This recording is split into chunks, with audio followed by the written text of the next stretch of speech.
Hey guys, Sak here from SAKITECH, and in today's video I'm going to show you guys 5 forgotten features for your Samsung smartphone. So let's dive in and get started. So these are features that have been around a while, but a lot of people have stopped using them. So a quick reminder will help you benefit from these features and enhance the ownership of your smartphone. So let me show you the first one I'm talking about. So let's go to the settings and let's go down over to advanced features, and then down over here we want to go to the motions and gestures. Over here we have a function known as the easy mute function. So you can either turn this off or on right from here. Then you can go right inside and it tells you exactly how it works. Now this one allows you to mute incoming calls and alarms by putting your hand over the screen or by turning your phone face down. So let me give you a quick example. Once it's enabled, let's just go to my clock over here. Okay, I'm going to set a timer for 3 seconds and we're going to wait for it to run out. So let's say in the morning the timer goes up, the alarm goes up. All you do is grab the phone and put it downwards and it's going to kill that alarm. So that's fantastic. Kill that timer or alarm or even a call if you're getting a call. And by the way, if you're wondering what case this is that I'm using on my Samsung Galaxy Note 10 Plus, I'll drop a link down below in case you are interested. Alright, so that's feature number 1 that a lot of people are probably not using. Let's move on to tactic number 2. Now the next feature is also right over here. It's known as the Smart Alert. So basically once you enable this, let's go inside. It's going to tell you your phone will vibrate when you pick it up after missing calls or receiving messages. So let's say that you went away and your phone was turned off. And let's say you got a call. Maybe you were down in the kitchen, you came upstairs, you have a call but you did not hear the call. If you want to verify very quickly whether you have a missed message or a missed call and nothing else, all you have to do is in whatever position your phone is sitting in, like this or whatever, you just lift it like that. As you lift it, if you sense a vibration, that means only 2 things.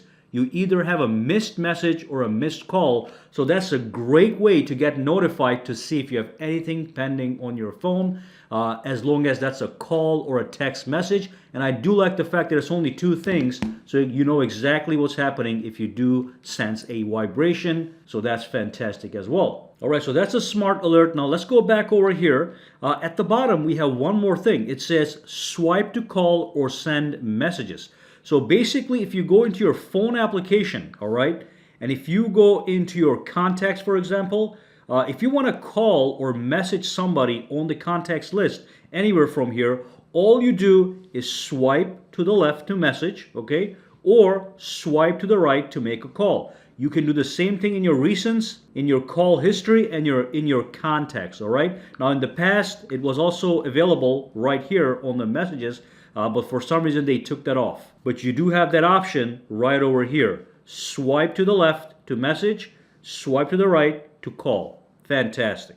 Now the other thing has to do with your phone application. So let's go back to the phone application and let me go into my keypad. Now I do want to let you know that you can assign quick contacts to each one of these digits. So what you can do is you can add speed dials to each one of these numbers. So for example, number 1 is mostly reserved for the voicemail. So if I press and hold number 1, it calls the voicemail directly, and there's even a symbol underneath it. But these numbers right over here can be assigned to any speed dial that you want. All you do is press and hold, and it's going to give you the option to assign a contact to that number. So if I assign my brother, my home, or my wife to that number, what happens is when I press and hold number 2, it's going to get called that specific person. And you can do this with all these numbers. Number 8, number 7, all right? So that's not a problem at all. And if you go right over here, you can tap on speed dial numbers and actually manage those numbers or even add it right from here.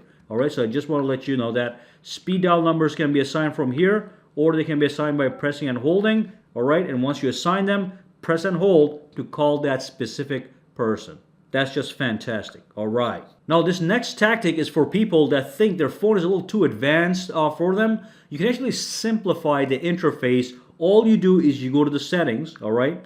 Then you go to display, and then you scroll down and you go into the easy mode. You tap on this one, and what you can do is you can enable the easy mode as opposed to the standard mode. Now when I tap on this one, your phone is going to transform into this basically. So you're not going to have all the crazy stuff on the phone, the widgets, the app drawer, and all that stuff. All you get is a nice little screen. It says use a simple home screen layout and a bigger on-screen items. Now make sure, I'm not going to do it right now, but if you do turn to the easy mode on, all the modifications you have done to your existing home screen are going to be discarded. So you're going to have to redo all your folders and stuff like that. Again, this is not for people that like full customization and that want to benefit from the full availability of all the features. This is for people that are looking for simplicity. Basically, it's going to turn your Samsung smartphone into an iPhone as far as ease of use is concerned. All right, so that was the last thing I want to talk about in this video. Drop your questions, comments, or concerns down below and let me know. And for now, guys, have a fantastic day, and I do hope you learned something new or that I was able to refresh something for you that you will use now. All right, so if you found this video useful, make sure to subscribe to SAKITECH by clicking that button, and also click that bell icon on the side to make sure you get notified every time I upload a new video. And if you do use Twitter, Instagram, or Facebook, you can follow me at SAKITECH online to get the latest updates as well. All right, have a fantastic day.